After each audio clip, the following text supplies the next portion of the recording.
this rewrite of the film. I'm not here for Bold it. statement. Is there a movie that, like, I think Jurassic Park handles kids well, correct? Yeah, the kitchen it's scene. fine. For sure. Kitchen scene is one of the best.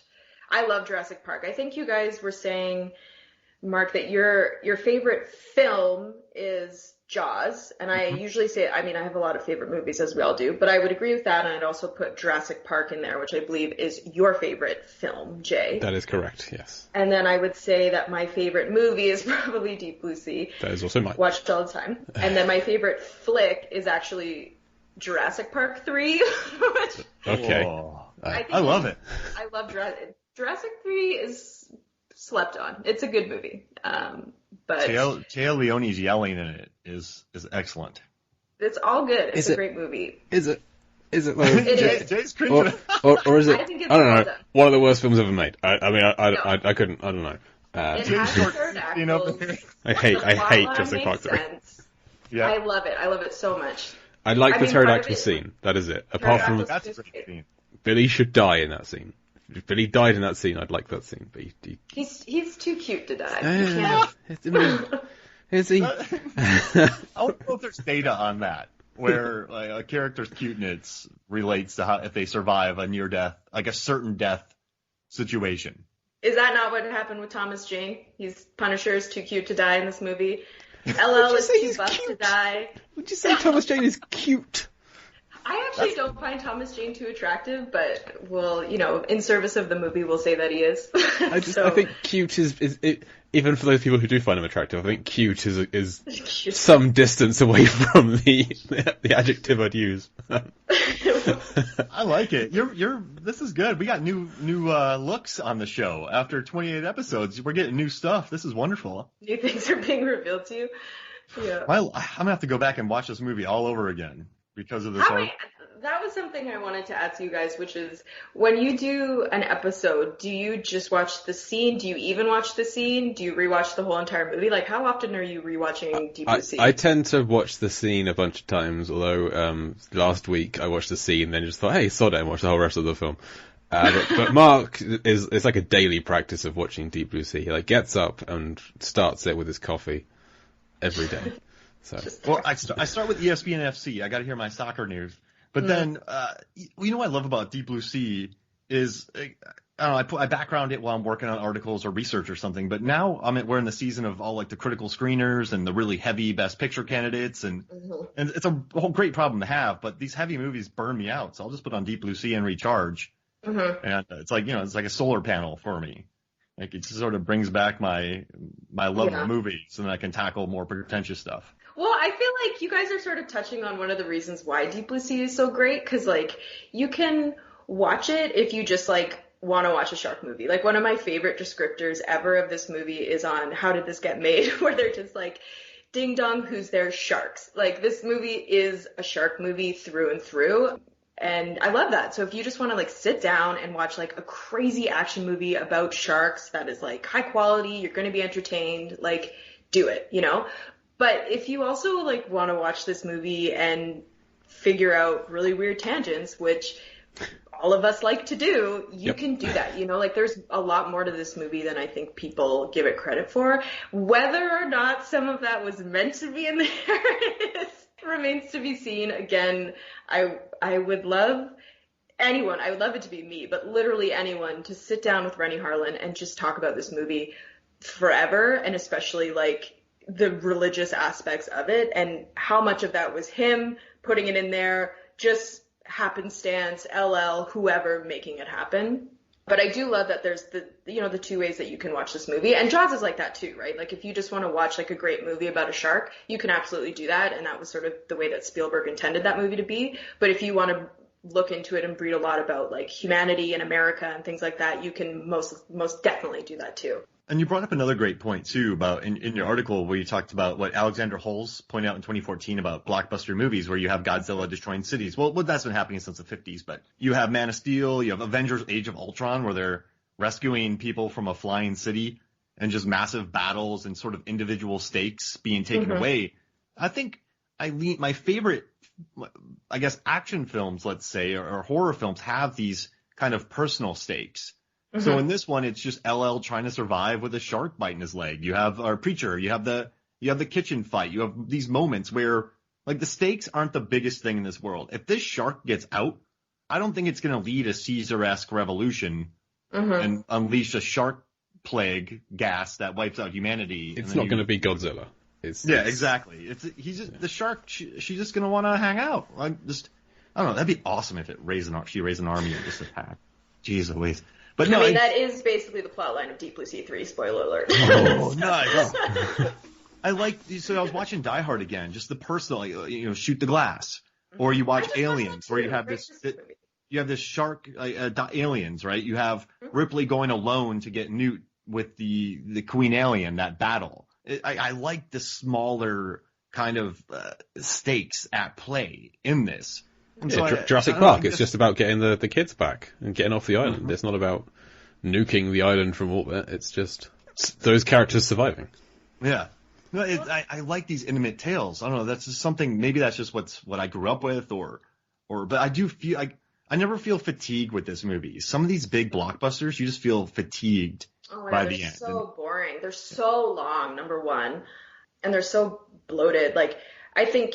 Podcast fave, Brian Rafferty, what he says about Deep Blue Sea, and I very much agree with, was like, not only is it sort of this I think he calls it not so wild movie that you wouldn't really be allowed to do anymore because producers, the studio, whoever would strip all the weirdness away from it. And Randy Harlan is nothing if not weird. You know what I mean? He's a weird guy. And so they would strip that away and these sort of moments that you love. And I'm going to call him by his first name. Brian specifically talks about the necklace in the eye scene where he thinks that a studio now would have gotten rid of that because it was too weird. And so this movie sort of came out in that perfect time where you could still make a really great movie for I think the budget is like $60 million on this, which now is, I don't know the inflation, but it's still nowhere near the level of The Meg, which is just this overblown, boring, I hate The Meg so much.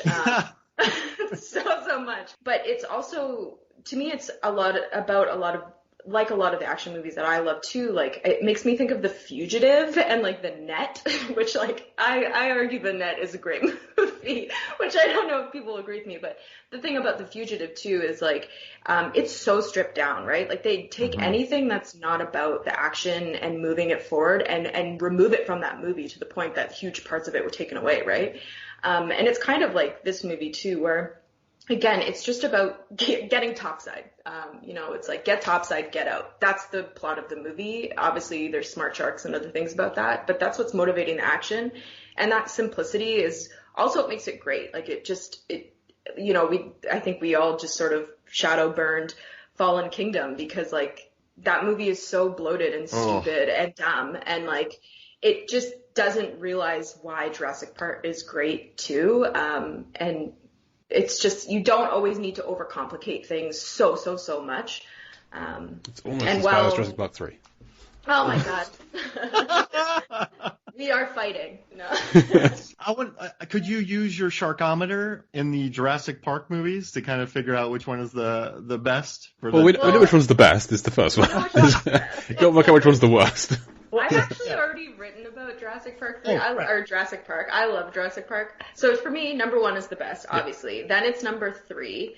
Then number 2. Then probably. I died a little inside when you just said that. I'm sorry. And then 50 Feet of Crap. And then it's the new one. And then Fallen Kingdom. I don't remember, or Jurassic World and then Fallen Kingdom. I really hate the new ones. To me, they just lack soul. It's the same reason. One of the things I've watched a lot of shark movies at this point, as I'm sure all of us have, and I think one of the things that remains frustrating is when people lack intention in what they're doing. And by people, I mean usually the directors or the producers, sometimes the actors, although it seems rare. Usually actors in shark movies give it all they got, which I appreciate. But again, it's what I love about Deep Blue Sea is there's so much intention to make this great movie, or at least try, and now when we see new shark movies come out, a lot of the times, to me, that's why I didn't really love Sharknado. I know the director, Thunder Levin, I believe his name is, he was I just want to make a great blockbuster shark movie, which I guess he did to the extent that he could on sci-fi, but it just seemed flippant, you know, there was a lot of carelessness to it, and I see that in a lot of other movies. I think there's different constraints, like I think Bait 3D is a good example where that director was also really limited with the budget that he had, but he was still like, I'm using animatronic sharks as much as we can, and I think that really lends to that movie. Well, Conti worked on that. He also worked on Deep Blue Sea. Yeah, well, and he worked on Shark Night. Yep. Just what could have been with that movie, it could have been so great. I love that the great white outswims the jet ski, turns around, and then jumps up and eats him. Yeah, I was so disappointed in that movie. I can't even talk about it. But I mean, it goes back to this movie where it's like the animatronics are so good, they still hold up, and yeah, like seeing it makes it that much better. Like, you know, I talk about in the Samuel L. Jackson scene, like, yeah, it's a CGI shark, but the scene isn't about the shark there, it's about the death, which is so important. And then in this one, it's like, yeah, seeing LL literally, like, I think there's one part where you do see that it's a stuntman, but for most of it, it is LL, which is wild, you know, especially since apparently they were drowning him most of the time. That's what you do with rookie actors. Yeah. But LL I get why Rennie Harlan was like, let's make him the center of this movie, because he is really captivating to watch, and you like him. And if you haven't seen Last Holiday, him and Queen Latifah, love interest. It's great. It's a great watch. But he's incredibly likable, and you want to root for him. And I think even in bad movies like S.W.A.T, I remember really liking him in that movie. I have a soft spot for S.W.A.T. There's something about it. A soft spot for S.W.A.T? A soft spot for S.W.A.T. Can I tell y'all something? This is really random, but I was watching S.W.A.T, and I was in the theater watching it, and I remember I looked over at my buddy, and I went, Jeremy Renner is going to be big. I don't know why I said it. He wasn't big yet. He was in like National Lampoon Senior Trip and a few other movies, but I just had a weird feeling. I'm like, this guy's good. This guy's on to bigger and better things, and then he was. So I feel very vindicated. You're like, this guy's going to be in Mission Impossible films for 2 of them. Yeah, and like Oscar nominated for Hurt Locker. Steadily on the down. As he makes weird apps and is very strange. I wish I got on that app. But he's doing the Hawkeye show, so that could be good. Yes. I don't know. And Haley Steinfeld, she's likable with everybody. Yeah. Mm-hmm. Yep. So I'm excited for that. That looks good. No. I'd rather see Thomas Jane than Jeremy Renner in Deep Blue Sea. Thomas Jane is fine. I feel like he was good as the Punisher too. He wasn't.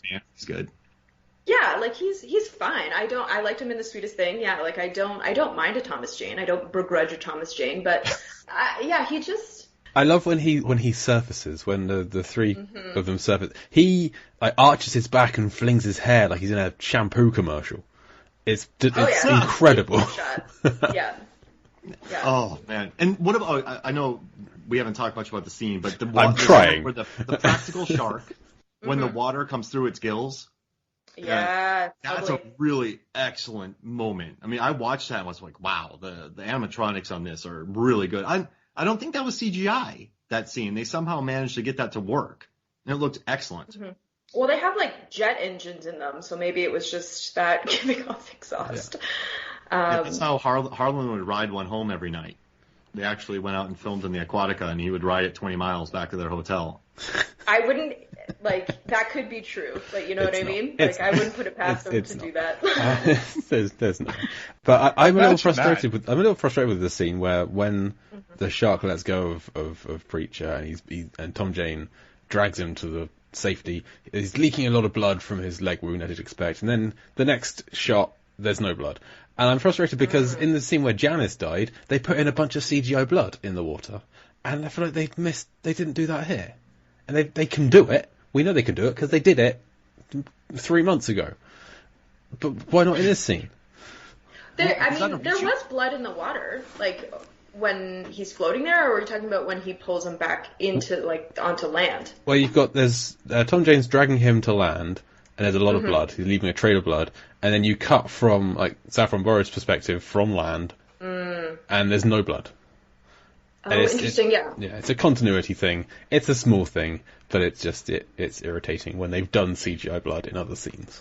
Especially because it was there, like when the attack happens and they look at him, it's there, it's like really bloody, to the point that I'm like, why is this shark not coming back? I started researching, so there's like 2 things that I found interesting about this, which is like, you know, people talk about, you know,